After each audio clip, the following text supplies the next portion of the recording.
Good morning, folks. Welcome back to Markelly Farm. It's early in the morning and I'm going to start getting hungry here pretty soon. I got a craving for some good breakfast bread this morning, like toast or something like that with some butter on it. So we're going to make a recipe that we've never made for you before for English crumpets, kind of similar to an English muffin. But that sounds really good this morning, so let's make some.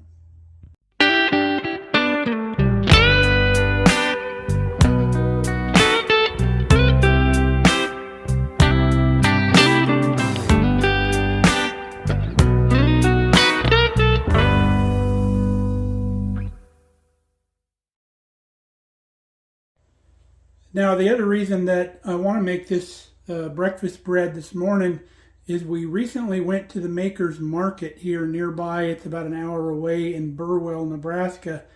And we met a real nice lady that sold some organic flour that is made up in the Niobrara River area, which is further north in Nebraska than we are.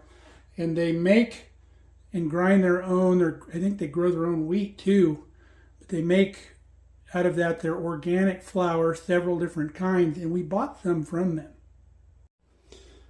This is Nicole's contact info there if you're interested in this Niobrara organic flour. Pretty cool stuff. And we can get a bag of raw wheat berries from her too, because Kelly eventually wants to grind our own flour. We bought 3 different flours from them. They have the Turkey Red Heritage flour, organic whole wheat flour, and their organic wheat bread flour. They have a couple other versions of flour available also. For today, we're going to use this bread flour over here. So let's get started on our recipe. We're going to start with the dry ingredients. We've got 1 teaspoon of baking powder in the bowl. And to that, we're going to add a half a teaspoon. Let me make sure that's half a teaspoon. Yep. Half a teaspoon, little heaped, with our kosher salt, or Redmond salt. So the reason I'm mixing this together is because sometimes your baking powder will have little lumps in it. We want to get those out, and that salt will help break everything up. So I'll get this stirred around to where it looks like there's no lumps, and then we'll start adding the rest of our dry ingredients. Okay, next ingredient is 1 teaspoon of sugar, regular old white sugar, and then 1 teaspoon of your yeast.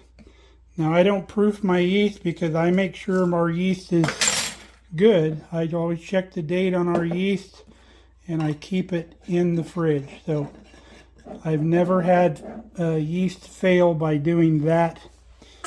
I'll give that a quick little mix just to combine everything. We're going to throw some flour in the mix now. So for our flour, we're going to weigh it. We've got our scale set on grams. And the reason we weigh the flour is because the moisture can be different in flour, so just measuring flour is not the best thing for baking because of the variation in moisture in the flour. The amounts of flour can be different. So if you go by weight, you're always going to be spot on. So there's 180 grams of flour. And then the other thing that we want after we give this a little mix is going to be 230 grams of warm water, about 105 degrees, somewhere in there. Okay, our water's perfect temperature. We've zeroed out our scale. We're going for 235. There's 100.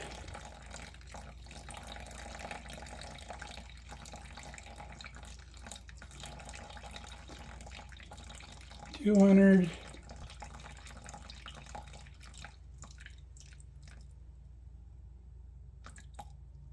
234, close enough. So we're going to whisk this up. There's no kneading in this recipe. It's going to be more like a batter than it is a dough. Like really thick pancake batter. So you want to whisk this if you're whisking it by hand for about 2 minutes. If you're doing this in like a stand mixer, you could probably get by with about 1. And then scrape the sides of the bowl as you go. Make sure you're picking up all that dry mixture. After a couple minutes, you're going to scrape down the side of the bowl.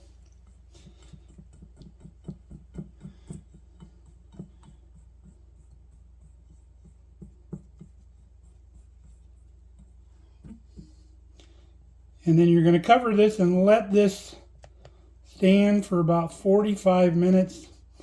If your house is really cold, you might want to put it in a warm location. You want to get this all nice and bubbly. We'll see you in 45. Now, wheat used to be grown all across the Midwest. It was very prevalent here. But nowadays, people here in Nebraska, and I think other areas too, call it poverty grass, because there's so much influx of wheat and flour from other countries that it's severely undercut our farmers here, because they can get that wheat and flour from those other countries at so much cheaper prices, but you never know what that stuff is treated with or how it's produced. So I'm very happy to see somebody here locally growing the organic flour, and I wish them well. I think there's a market now for little mom and pop farm operations to come back and produce the good stuff again. So I was real happy to see them. Super nice folks. We asked them if we could order their products, and they said absolutely, we'll ship it. But when they found out where we live, they said, oh, one of my relatives drives right through there like twice a week, so they'll just bring it to you. So super nice folks. So let's talk about some specialized equipment that you're gonna need. So we bought these rings on Amazon. They're made for crumpets, English muffins. If you wanted to do like pancake breakfast sandwiches, or you can even cook eggs in here so they fit your breakfast sandwiches okay. We got these on Amazon. They're like $1 a piece. Pretty crazy cheap. But you don't have to buy them. You can use like old tuna cans or whatever you want to use to make these. But we bought these because they have the nice rolled edge on them. So the other thing that you're going to need is a hot skillet or pan or griddle to cook these on.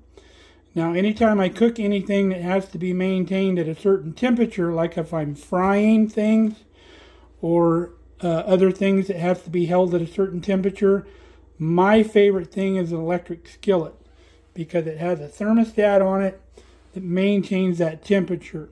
With a gas stove like we have here, it's very hard to maintain a certain temperature to a pan. You can do it, but it's really beneficial to have one of those little laser thermometer things, so it's kind of an instant read. But this takes a lot of the work out of it. Just set this. We're going to be cooking our crumpets at 375 degrees, so that's what we'll set our dial at. So it makes it much, much easier. Now, these rings need to be lubricated, and I like a combination of olive oil and butter. And you can just use 50-50 olive oil and butter in a little dish with a brush. Now, I buy, whenever we have get-togethers and we need soft butter, I will buy this as olive oil and sea salt with butter, and it makes it spreadable really easy for get-togethers. And I have some of this left over from our Christmas party, so we're just going to use this to lubricate our rings. All right, it's been 45 minutes. See how we're all bubbly there? Time to get cooking. All right, we're going to get started. We've going to lube up our rings here pretty good. Get some that butter olive oil mixture on it. Put it in there. And then we're going to fill our ring about half full of our mix.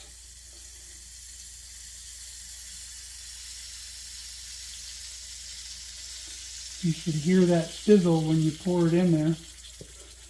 Go about like that. And then we're going to cook those for 5 minutes on one side. We'll get more of our rings lubed up. We'll come away from that one a little bit because we probably cooled that part of the skillet down a little bit.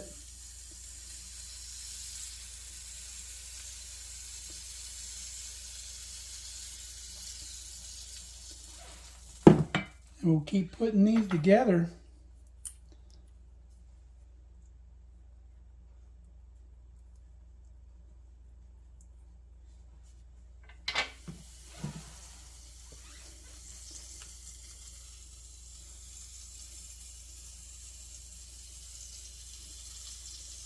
Recipe makes about 4 of these in these size that we have here.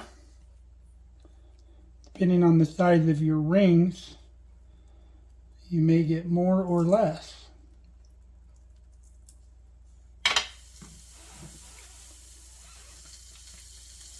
Now you can make a bigger batch of these because they freeze really well. And then you'll have them on demand.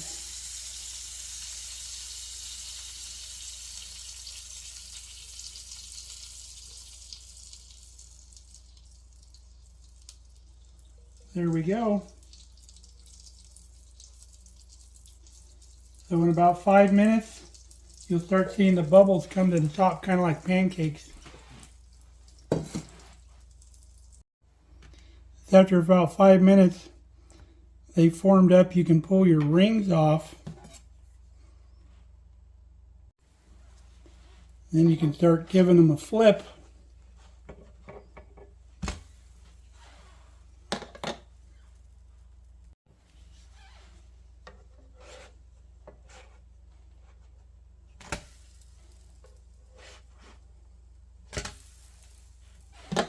There we go, and then we're going to cook them till they're golden brown on the other side. Your crumpets look like this. They're ready to go.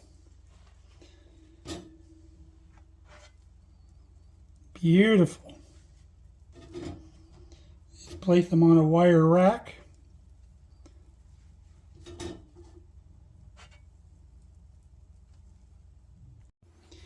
And we let these cool just for a little bit, then we can dive in. Now while we're waiting for those to cool, we'll show you another little trick. Butter your molds up again. And then take some just regular complete pancake mix that you mix up a little bit thicker. Do about the same thing, run them half full. And we'll make the buns for like the McGriddle at McDonald's. You can do the same thing. Make your pancake mix a lot thicker.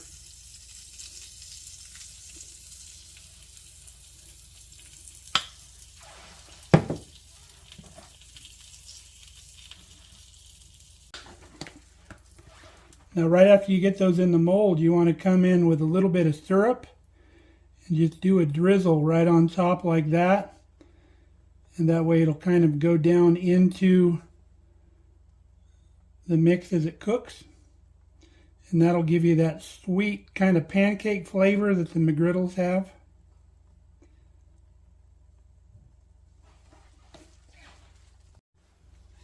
Got our rings removed off our first 2.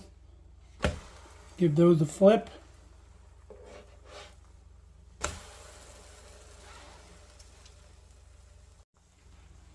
Took our first 2 out. Look how beautiful those look. Finished up the rest of our batter.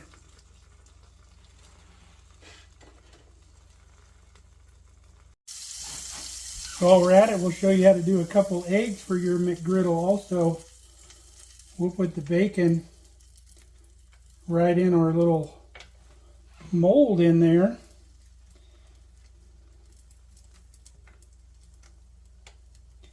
And then we'll crack the egg in right on top of that.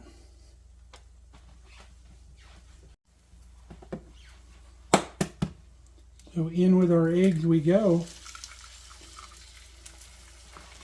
That egg kind of popped on its own. If it didn't do that, we would just break the yolk. There you go. Alright, pull the rings off of our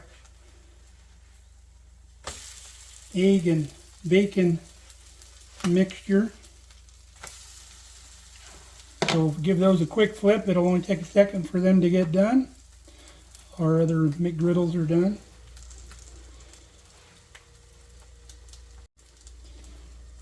Add the cheese on top of these babies. You got a bacon, egg, and cheese McGriddle.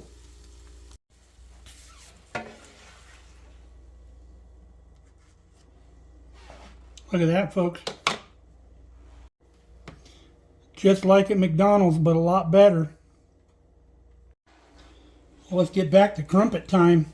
So take a big fork, and you're going to come in on the side of your crumpet like this. You always hear the old like English muffin commercials, they say fork split.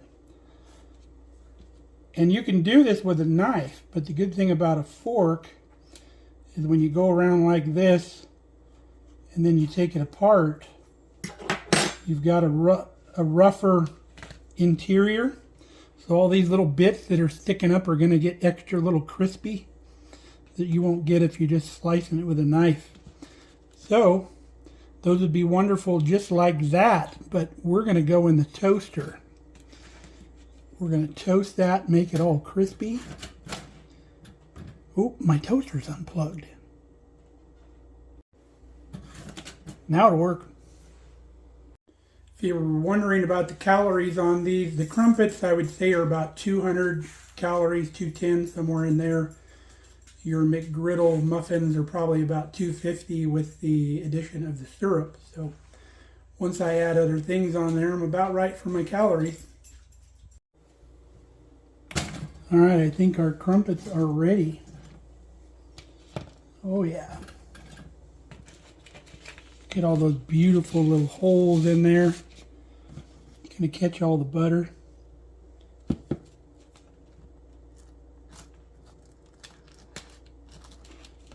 I'm going to let all that butter melt down into them holes.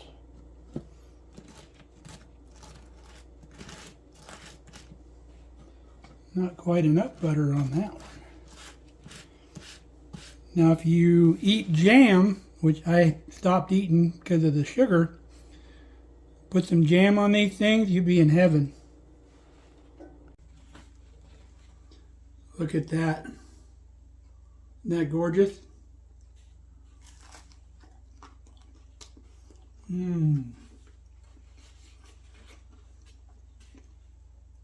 Just what I wanted this morning. Some buttery breakfast bread.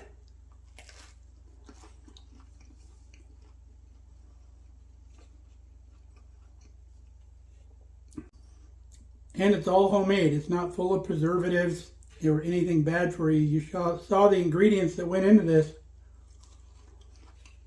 Night and day difference between this and the store-bought stuff. I just don't know why you wouldn't make it at home.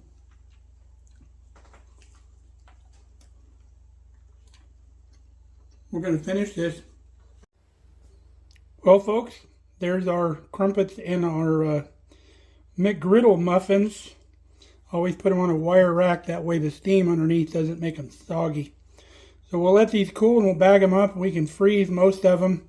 I think our crumpets we can just put in the bag and leave in the bread shelf over here. Got a good week's worth of breakfast bread there, or maybe a couple more days beyond that. So hope you enjoyed this recipe. It's so good. I hope you try it. Remember, you don't have to have crazy specialty equipment, but you can get it. So until next time, stay safe, stay healthy. We love you guys. Come back and see us here at the farm.